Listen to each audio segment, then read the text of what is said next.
Olá, hoje nós vamos falar sobre as ondas progressivas. As ondas, como sabemos, são um fenômeno bastante comum no nosso dia a dia, né? Então nós podemos encontrar as ondas no mar, o som, as ondas eletromagnéticas, as ondas de rádio, que são um tipo de onda eletromagnética, certo? Então vamos observar a onda nessa simulação aqui sobre uma superfície de água. Quando você solta uma gota da torneira aqui na superfície de água, pode ser um tanque, um lago, qualquer coisa do gênero, o que acontece? Essa gota, ao atingir a superfície, ela causa uma deformação na superfície, certo?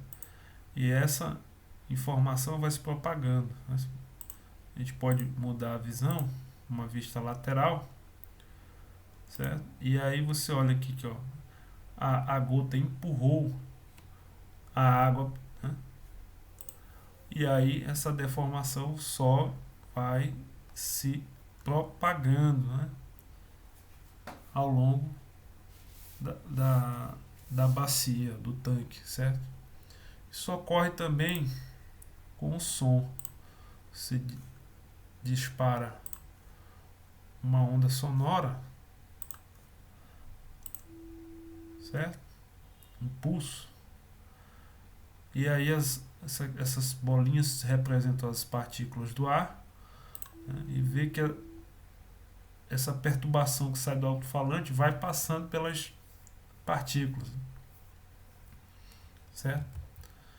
De modo bem geral, você pode definir a onda como qualquer sinal que você transmite de um ponto a outro de um meio, com uma velocidade que está definida, uma velocidade bem definida, né?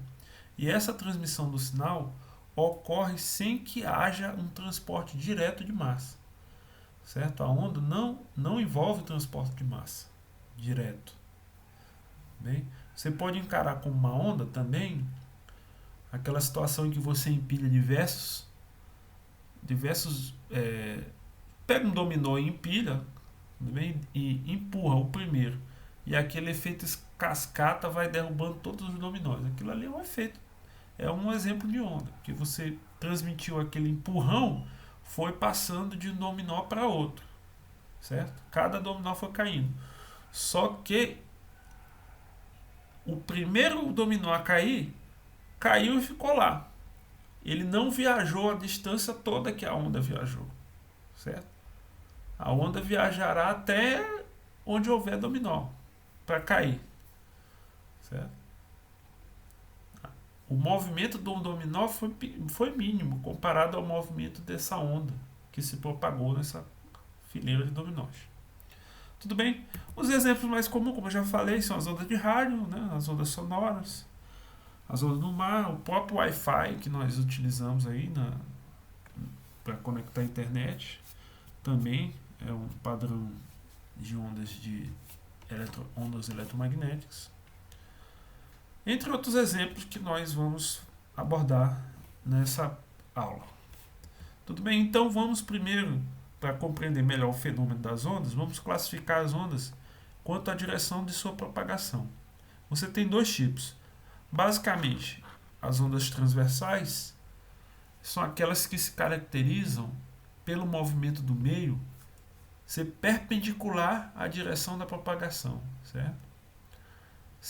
Se a propagação se dá em x, então o movimento do meio deverá ser em y, ou mesmo em z, lembrando que a onda pode muito bem ser tridimensional, certo? O exemplo mais clássico das ondas transversais são as ondas em uma corda esticada, tá? As ondas eletromagnéticas, a luz, as ondas de rádio, micro-ondas, etc., também são ondas transversais, tá? A gente vai verificar um pouquinho das ondas eletromagnéticas mais adiante. Contudo, elas são assunto para um curso de eletromagnetismo. E as ondas longitudinais são aquelas em que o movimento do meio é paralelo à direção de propagação.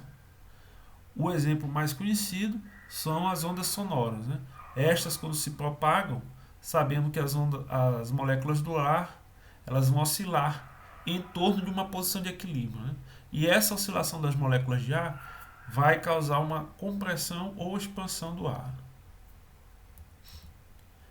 Aqui nós temos o exemplo de um pulso transversal em uma mola.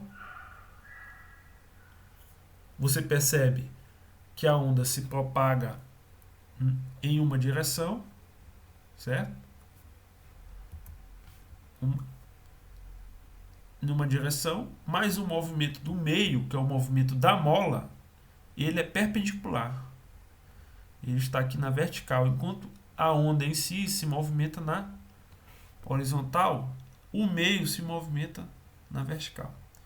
E o modo longitudinal de propagação, ele é paralelo. A onda aqui nesta mola está se propagando na horizontal e o movimento do meio também está se propagando na horizontal.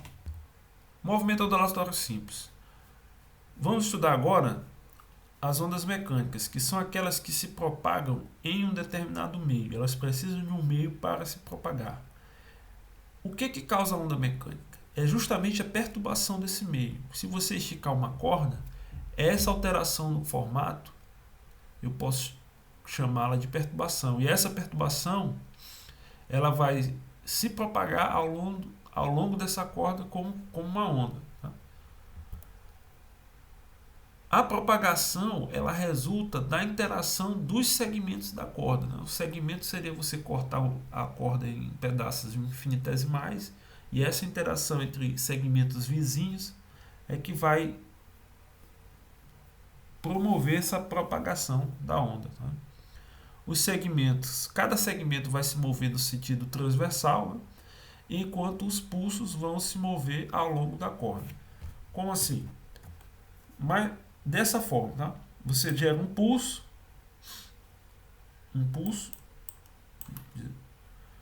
zerar o amortecimento. Você gera um pulso, vou colocar bem lento, tá? Gera um pulso, é uma alteração no formato.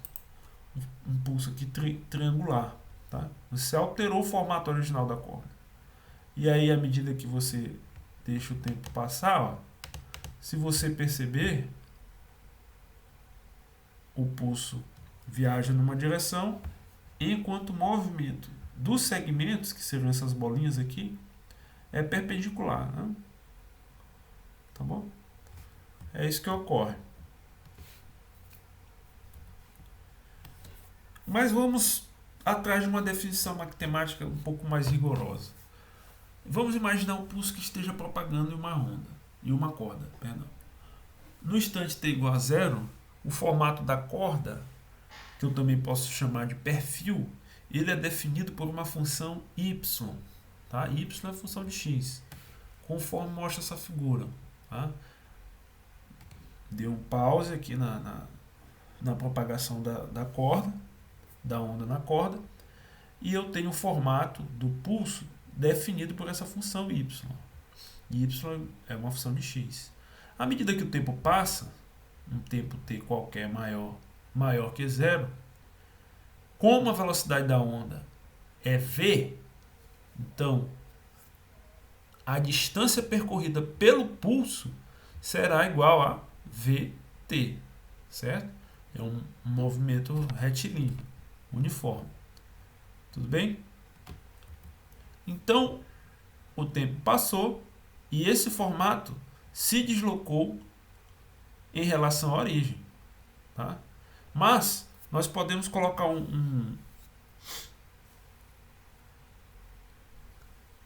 o pulso justamente num referencial O'.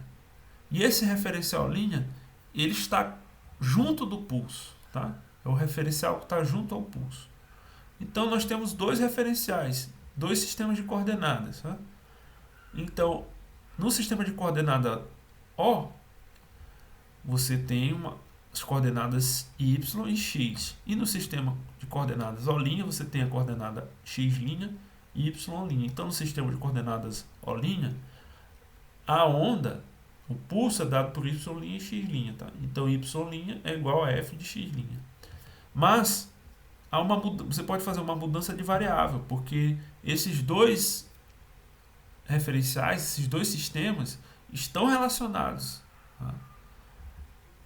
É só você pegar essa diferença de espaço aqui, essa distância entre os dois sistemas. Tá? X', que é o eixo do sistema O', ele se relaciona com x, tá? Ele se relaciona com essa distância x menos a velocidade vezes o tempo. Tá? Então, quando o tempo é zero, os dois sistemas coincidem. Mas à medida que o tempo vai passando, né, um sistema de coordenadas se desloca em relação ao outro. Né? Você tem essa relação aqui. Essa relação é importante. Por quê? Porque, ora, se no sistema O' a minha onda é definida por f de x' e eu sei que x' é x menos vt, então f de x' é igual a f de x menos vt. Tá? E aí a corda lá no referencial original, ela será dada por uma função f x menos vt. Né? Isso no caso ela está se movendo para a direita. Se ela estivesse se movendo no sentido contrário, pela esquerda, a função vai ser uma função f de x mais vt. Tá? Então esse tipo de função, coloquei o mais ou menos, porque não vai importar a direção que ela tem ido, o sentido que essa onda está viajando, eu chamo de função de onda. Qualquer função desse tipo aqui, de fx mais ou menos vt, é uma função de onda. Tá? Essa função representa o deslocamento transversal dessa corda. Tá? Pode ter um formato qualquer, pode ser um formato senoidal, triangular, quadrado, tá? entre outros formatos. Tá? Isso para uma onda numa corda. Mas se você estiver falando de onda sonora, essa função pode ser justamente o deslocamento longitudinal agora das moléculas de ar, ou mesmo a variação de pressão que o ar sofre. Agora vamos estudar um pouco mais a fundo como é que se dá essa propagação da corda. Tá? E aí nós vamos estudar a chamada equação da corda vibrante. Vamos considerar um pedaço da corda, né? Um segmento dessa corda. Tá? E aí, cada extremidade desse segmento faz um ângulo com a horizontal. A extremidade 1 está sofrendo uma força de tração T1 e está um ângulo θ1 em relação à horizontal. O comprimento desse segmento é ΔX, é um pedaço finito. Tá? E a extremidade 2 está sofrendo a força de tração FT2. Também faz um ângulo θ2 com a horizontal. Tá? E aqui eu tenho uma diferença na altura do ponto 2 para o ponto 1, que é uma diferença ΔY. Tá? Então forma um triângulo aqui. A massa desse segmento, considerando que a corda possui uma densidade linear e a corda é homogênea, ou seja, essa densidade não varia com o comprimento, a densidade da corda é a mesma em qualquer segmento dessa corda. Então, a densidade linear é m sobre ΔX, né? Assim como a densidade volumétrica é a massa sobre o volume. Então, aqui a densidade linear é a massa sobre o comprimento. Então, nesse caso aqui, esse segmento tem uma massa μ, que é a densidade linear da corda, que multiplica o ΔX. Tá? Então, vamos analisar um pouco as forças. A força resultante na horizontal é a componente x das forças de tração. Tá? Então, se você observar aqui, a componente x é ft1 cosseno. E aqui é a mesma coisa, ft2 cosseno. Cosseno de θ2 e, no caso de 1, cosseno de 1. Tá? Por que a força resultante na horizontal é nula? Porque esse pedacinho ΔX ele não tem movimento horizontal. Então essas forças devem ser iguais, tá?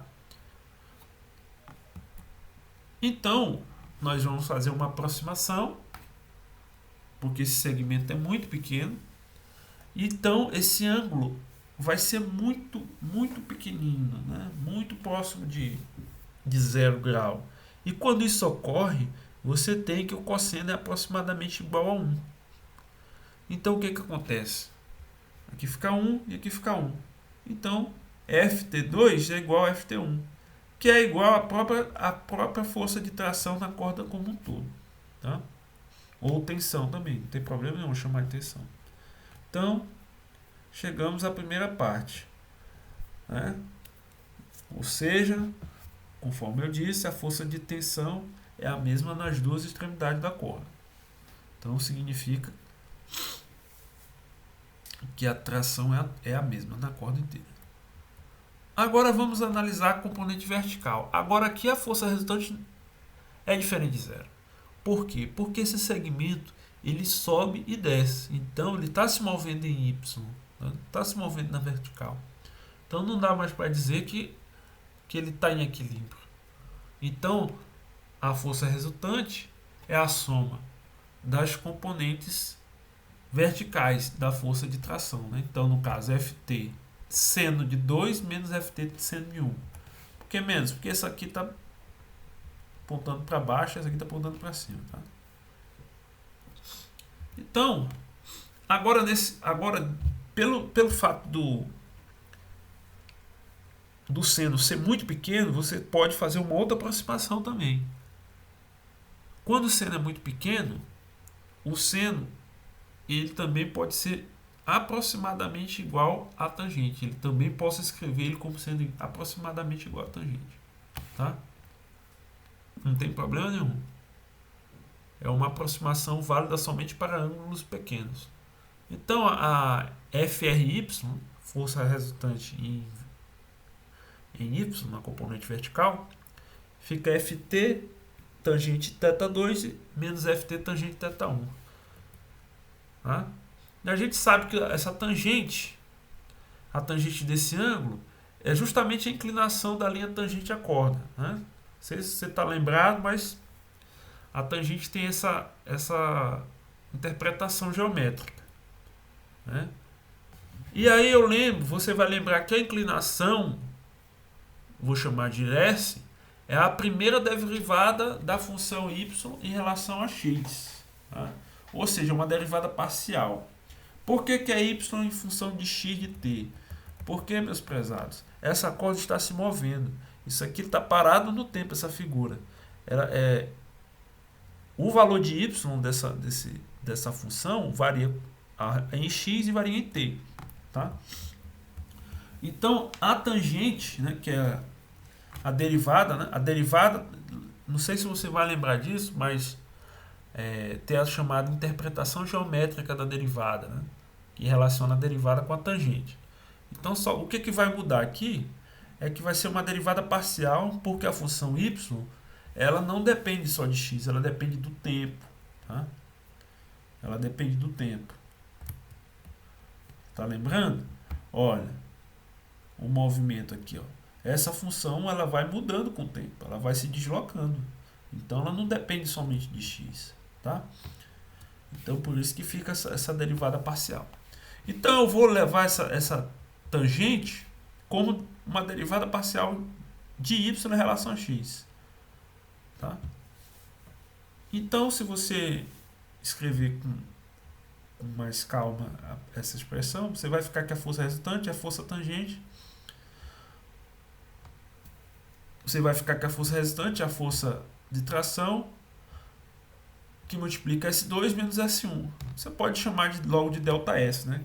Que é a variação das inclinações. Né? Tudo bem?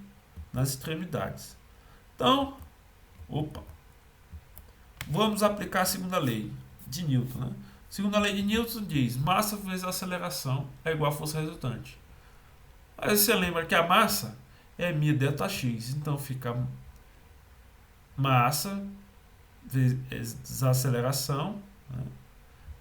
Ou seja, μΔx. A aceleração é a derivada segunda de de y em relação ao tempo. Esse Δx está multiplicando aqui, passa para cá dividindo. Então você fica com essa expressão. Mi, derivada segunda de y em relação a t, igual a força de tração, que multiplica ΔS sobre Δx. Ora, vamos considerar o limite que Δx tende a zero. No limite que Δx tende a zero, essa razão entre essas duas variações finitas se torna uma derivada, né? Porque virou uma variação infinitesimal. Isso aqui é a definição, né? Derivada. Derivada parcial, no caso. Então, você fica aqui que derivada de S em relação a x. Só que se você lembra bem, S já é uma derivada também. S é a derivada de y em relação a x. Então ficam duas derivadas em relação a x. Né? Derivada segunda de y em relação a x.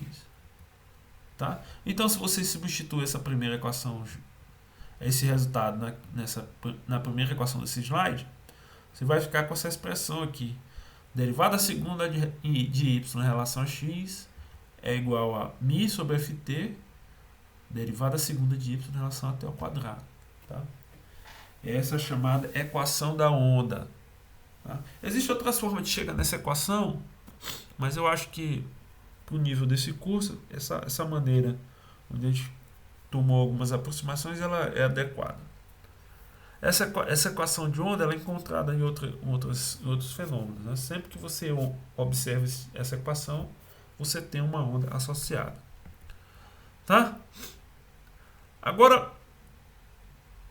você tem, nesse caso aqui, que essa é uma equação de onda unidimensional, porque a onda está viajando em y. Tá?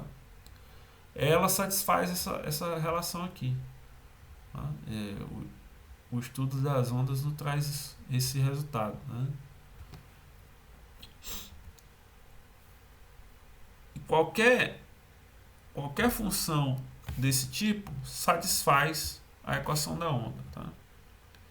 Se você comparar essa equação da onda unidimensional com a equação que nós encontramos da corda vibrante, que foi específica para a corda vibrante, essa aqui é uma equação geral que satisfaz, que a gente encontra. Tá? Você comparando esse 1 sobre v ao quadrado com esse coeficiente aqui, você vai ter que a velocidade então dessa onda na corda é igual a raiz da força de tração sobre μ, que é a densidade. Então, a velocidade da onda na corda depende de quanto essa corda está esticada e da massa dessa corda, né? da densidade dessa corda.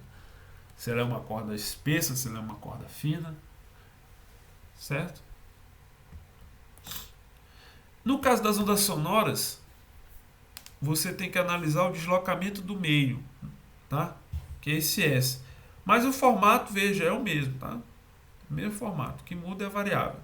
E no caso V vai ser a velocidade do som no meio, tá? A onda sonora ela pode viajar não somente no ar, mas dentro da água, etc. Tá? E aí essa velocidade, ela satisfaz a raiz de B sobre ρ. B é chamado módulo volumétrico, que vai depender do material, e ρ é a densidade, ou também massa específica, também conhecido como massa específica, né, desse meio de propagação.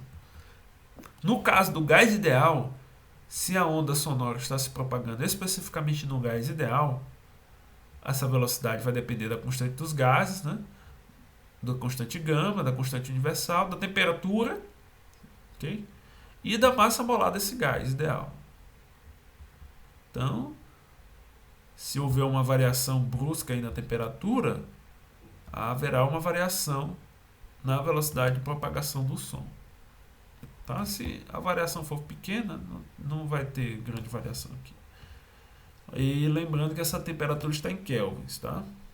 Escala absoluta. Vamos resolver um exemplo. Uma corda de 7 metros tem uma massa de 100 gramas e está sob uma atração de 900 Newton. Qual a velocidade de impulso de onda transversal nesta corda? Ora, você lembra que a velocidade é a raiz da força de tração dividido pela densidade linear. Então vamos calcular a densidade linear. 100 gramas, 0,1 kg, né, transformando para a unidade SI, dividido por 7 metros. Tá? Então a velocidade fica 900, raiz de 900 dividido por μ, que a gente encontrou aqui. Então 0,0143. Portanto, a velocidade dessa onda será 250,9 metros por segundo. Então você vê que é uma velocidade bem alta. Então por isso que é praticamente não, é imperceptível para o olho humano observar o movimento de um pulso numa corda, né? Acompanhar esse movimento claramente, fica aquele borrão, né? É muito rápido para o olho humano conseguir acompanhar. E se a corda não estiver esticada, também fica difícil. Mesmo com a corda pouco esticada, as velocidades são muito altas. Certo? Vamos falar de um tipo especial de onda, que são as ondas periódicas, né? A onda periódica, ela é gerada quando você fixa a extremidade da corda de modo com algum objeto, algum gerador ou algum objeto, algum dispositivo que faça um movimento periódico dessa extremidade, tá? E se ele faz um movimento periódico, todos os pontos da corda vão oscilar com o mesmo período dessa extremidade, tá?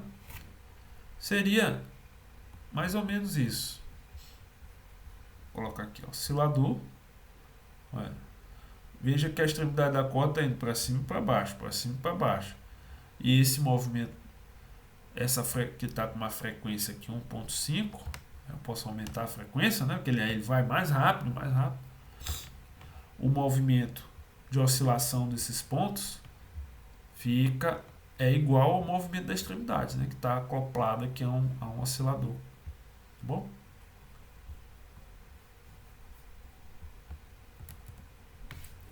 Então, agora a onda periódica não necessariamente ela se movimenta com um movimento harmônico simples.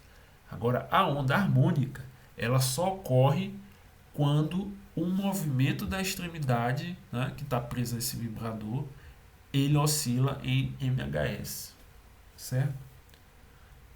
E aí, esse tipo de onda que possui esse formato, eu chamo de onda harmônica. Ela só é possível de ser gerada quando a extremidade está presa a um oscilador harmônico. Ela está vibrando em oscilador harmônico, como um oscilador harmônico simples, né? E aí, o resultado é a chamada onda harmônica. Então, se você conseguir tirar uma foto dessa onda, que você vai ter são as seguintes características, né? Você vai ter a amplitude, que é essa altura, tá? O comprimento de onda, que é a distância entre um pico e outro, e ver que é a velocidade de propagação, tá? A mesma coisa que nós observamos ali na simulação, tá? Vamos analisar com mais calma a função de onda harmônica. Então, quando a onda está se propagando, cada ponto dessa corda ele está oscilando em MHz, né? Ou seja, ele tem uma frequência T. E se ele tem uma frequência F, ele tem uma frequência S, a essa frequência está relacionado a um período T, certo? Que é o intervalo de tempo em que a coisa começa a se repetir. Então, durante esse período T, a onda percorreu uma distância lambda, que é o comprimento de onda, certo? Então, qual é a velocidade da onda? A distância percorrida, que foi justamente o comprimento de onda, dividido pelo período, certo?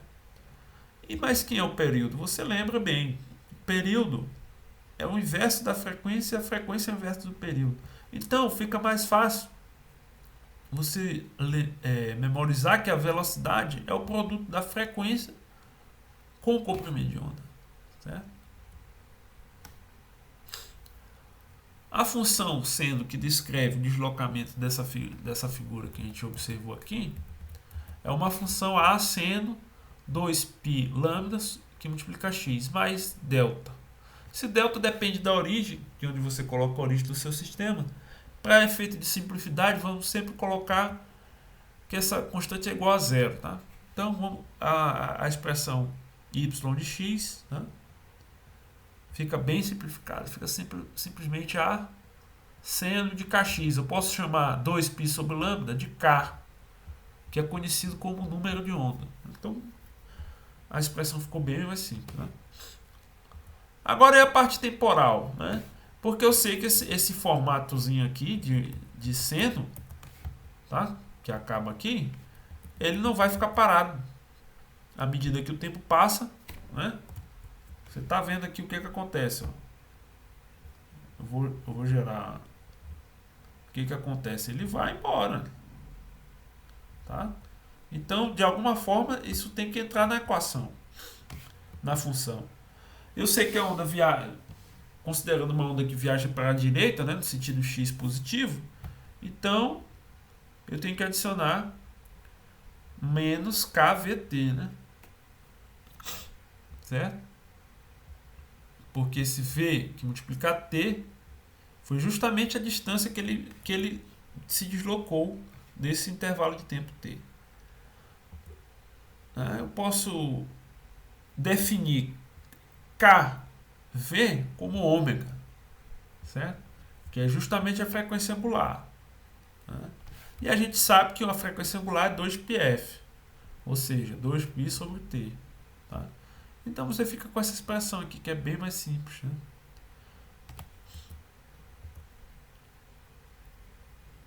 Bem mais simples. Vamos mostrar que essa função de onda harmônica, a seno de kx menos ωt, é uma solução da equação de onda unidimensional? Como é que eu consigo mostrar isso? Ora, eu vou ter que derivar, né? Porque envolve duas derivadas parciais. Então, a primeira derivada parcial é a derivada de y em relação a x. Quando você faz a derivada parcial,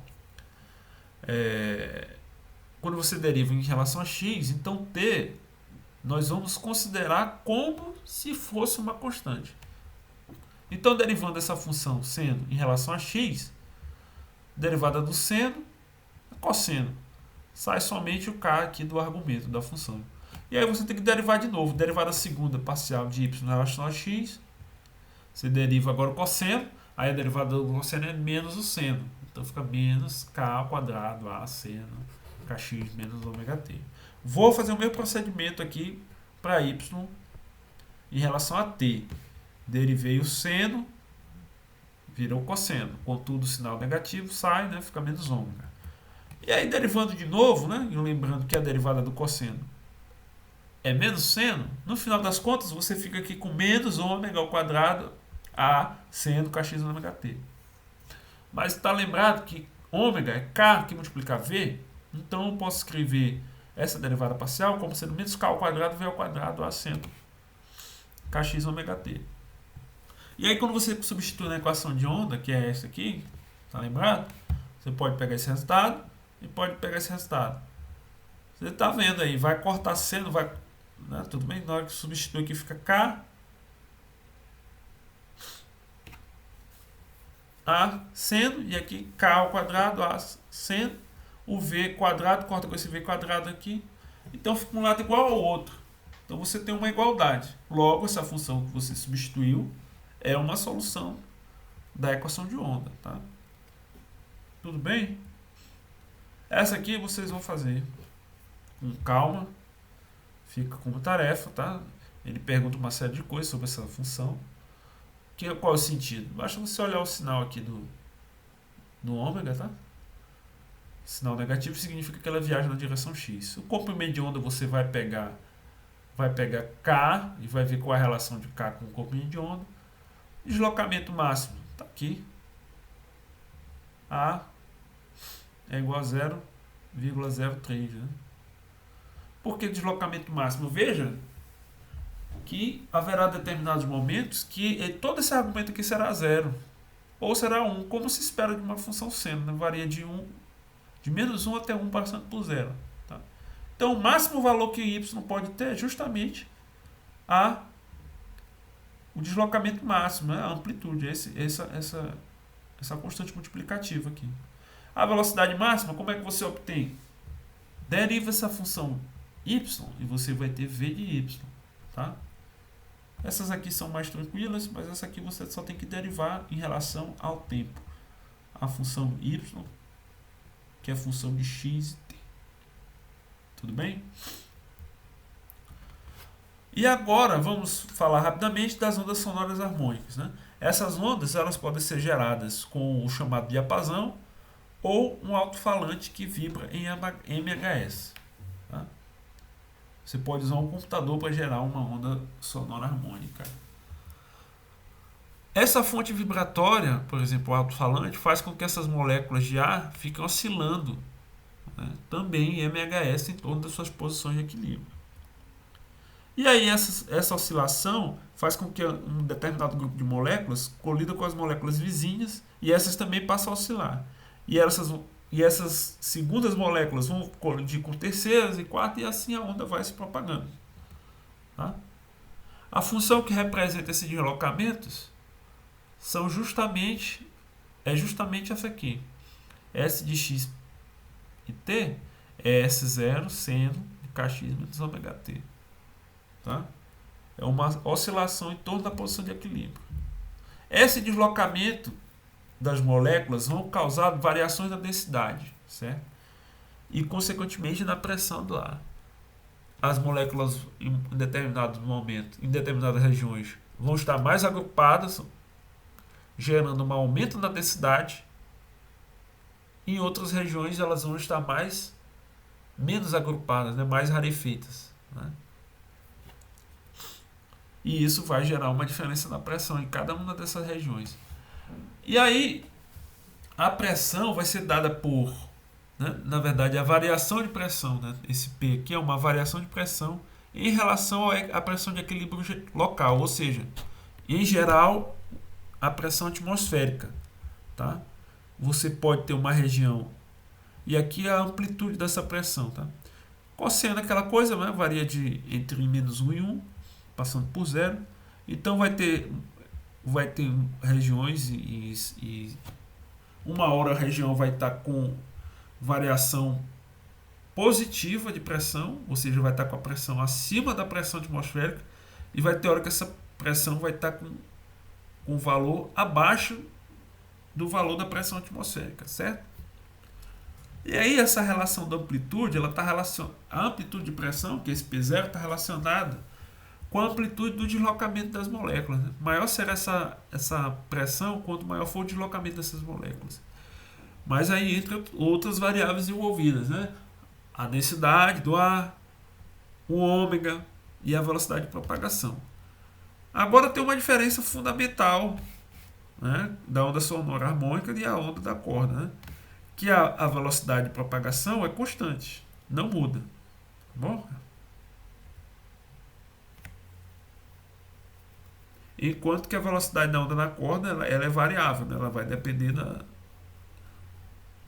da atração da corda e também da densidade linear da corda. É isso aqui que você tem, né? Se você pudesse tirar uma foto do tubo, seria aqui, ó, uma zona de compressão e uma zona de expansão do ar. E essa diferença entre duas zonas de compressão eu chamo de lambda, né? Que é o comprimento de onda. Certo? Se você olhar aqui a figura B, você tem uma posição de equilíbrio e aqui você pega um elemento desse fluido oscilatório do ar, no caso, né? Mas pode ser na água, não tem problema nenhum. O som também se propaga na água. E esse elemento aqui que está destacado, ele fica oscilando aqui em torno dessa posição de equilíbrio. Ele fica fazendo isso aqui, ó, para um lado, para o outro, para um lado, para o outro, obedecendo aquela função. Essa função seno, tudo bem? Ele fica oscilando aqui em torno dessa posição de equilíbrio. Tá? Claro que isso aqui é microscópico, tá? Em geral. Né? O movimento é microscópico. mas o comprimento de onda não. As ondas sonoras audíveis não são microscópicas. Tá? Tudo bem? Vamos resolver um exemplo. Os sons, né, que são audíveis para nós, né, os sons com frequência entre 20 Hz e 20 kHz são audíveis aos humanos. Né? Se a velocidade do som no ar é 343 metros por segundo, quais são os comprimentos de onda que correspondem às frequências audíveis mais alta e mais baixa? Né? E aí, uma curiosidade, os sons que possuem baixa frequência, eles são percebidos para o nosso ouvido como sendo graves, né? E os sons com alta frequência são os sons agudos. Tá bom? Às vezes no jargão da música se chama de sons baixos, né? São os sons de baixa frequência. E os sons altos são os sons de alta frequência. Popularmente nós falamos som baixo e alto como sendo volume, né, na verdade. Mas tecnicamente o correto é entender um som alto como som agudo e um som baixo como som grave. Tudo bem? A gente sabe que a velocidade de propagação obedece essa expressão, né? Velocidade é comprimento de onda que multiplica a frequência. E se eu quero saber quais são os comprimentos de onda correspondente às frequências, então eu manipulo a equação para ficar comprimento de onda igual a V sobre F. Ora, então o comprimento de onda máximo é a velocidade do som no ar, 343, dividido por F, que é a frequência mais baixa. Tá? E aí você vê que o comprimento de onda são 17,15 metros. É bastante coisa, então significa que entre uma zona de compressão e outra tem uma distância de 17 metros. É uma distância grande. Né? Mas veja que nós somos capazes de ouvir essa frequência. Né? Nosso sistema auditivo consegue captar. Tá bom? E qual seria o comprimento de onda mínimo que o nosso ouvido consegue ouvir? Aí você substitui novamente na fórmula, e aí vamos ficar com 343 dividido por 20 vezes 10 a terceira. Ora, o resultado é o mesmo, né? Só que esse 10 a terceira sobe, fica 10 a menos 3, então ficamos com 17,15 milímetros. Seria o menor comprimento de onda que nós conseguimos ouvir, tá? Pouquinha coisa, né? Então você pode ver que é uma variação bem grande, né? De metros para milímetros. Mas mesmo assim nós conseguimos ouvir os dois sons. Tudo bem? E antes de terminar, vamos falar rapidamente das ondas eletromagnéticas, né? Que incluem aí, como onda eletromagnética, nós podemos falar da luz, a luz visível, né? A luz que nós enxergamos, as ondas de raio, o raio-x, as micro-ondas, tá? Entre a radiação ultravioleta, o infravermelho, todos esses são ondas eletromagnéticas. Né? O que vai caracterizar cada um desses tipos aqui? Luz, onda de raio, raio-x, etc. É justamente o comprimento de onda e a frequência. Tá? Nós vamos ver adiante. Quais são as características das ondas eletromagnéticas? Essas ondas elas podem se propagar no vácuo. Elas não dependem do meio material para se propagar. Tá? Elas se propagam no ar, na água, no vidro, etc. Mas elas podem se propagar perfeitamente no vácuo. Ao contrário das ondas mecânicas, que dependem do meio para sua propagação. A velocidade delas é constante. No vácuo a gente sabe que a velocidade é 3 vezes 10 a oitava metros por segundo, que é a velocidade da luz. Tá? A gente fala a velocidade da luz, mas na verdade é a velocidade das ondas eletromagnéticas. Né? Porque quando a gente fica falando de luz, se entende como luz visível, mas todas as ondas eletromagnéticas viajam com essa mesma velocidade aqui. Tá? E aí o comprimento de onda e a frequência satisfazem a mesma relação. Né? Só que aqui a gente tem que C é uma constante. Tá? C, que é 3 vezes 10 oitava, é lambda, que multiplica F. Né? Como é que essas ondas são produzidas? Elas são produzidas quando as cargas elétricas livres, né? Por exemplo, um elétron oscila, né? Um íon oscila. Ou cargas macroscópicas entram em oscilação, né? Ou aceleração. Porque você sabe que a oscilação envolve aceleração, tá? Mas você pode acelerar sem estar oscilando, né? Como a gente bem sabe. Ou também da seguinte forma, quando você tem uma ligação do elétron com o átomo, né, ele está num determinado nível de energia e decai. Quando ele cai de um nível de energia para um nível de energia mais baixo, ele emite radiação. Tá? Lembra disso da química? Lá na química a gente observa muito esse fenômeno. Né? Porque para o elétron subir do nível de energia, né, ele precisa absorver uma quantidade de luz. E da mesma forma, quando ele sai do nível de energia mais alto para o mais baixo, ele tem que emitir uma quantidade de luz com determinado comprimento de onda. Tá? E essa tabela aqui mostra aqui mais ou menos a região da radiação. As ondas de rádio têm comprimento de onda da ordem de 10 a terceira, né? São mais ou menos o tamanho de prédios, etc. Aí quando você vai diminuindo o comprimento de onda, você chega na região das micro-ondas, que são da ordem de centímetros. O infravermelho são da ordem de 10 a menos 5 metros. O visível já está na ordem dos micros, certo? E aí você olha que um micrômetro está na região aí da ordem de comprimento de grandeza de um protozoário. Né? O ultravioleta, que é além do visível, né? Nosso olho só observa essa região aqui destacada. Tá? Toda essa região acima e abaixo não é visível para o olho humano. O ultravioleta, que já tem um comprimento de onda bem menor, 10 a oitava. Os raios X, 10 a menos 10. E aqui os raios gama, né? São 10 a menos 12. Tá?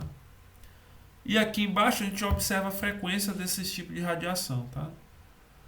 Aqui, perceba que o comprimento de onda vai diminuindo e a frequência vai aumentando. Né? Claro. E aqui os objetos em que esta radiação é o comprimento de onda mais intenso. Né? Para emitir esse tipo de radiação, raio-x, raios gama, você tem que ter objetos muito quentes, né? Com temperatura muito alta. Né? Algum dessas radiações penetram na atmosfera terrestre, outros não. Né? Outros a atmosfera barra. Né? Que bom que essa radiação aqui é barrada pela atmosfera, porque ela é altamente nociva. Ultravioleta, raio-x, raio gama, porque na verdade elas são mais energéticas. Né? A mecânica quântica mostra que quanto maior a frequência, né, mais energia possui o fóton, que é a partícula que constitui a luz. Né? Mas isso é uma conversa para outro momento. Tudo bem? Então nós vamos ficando por aqui. Se você quiser observar mais calma as simulações, você pode clicar aqui nos links. E é isso. Por hoje é só.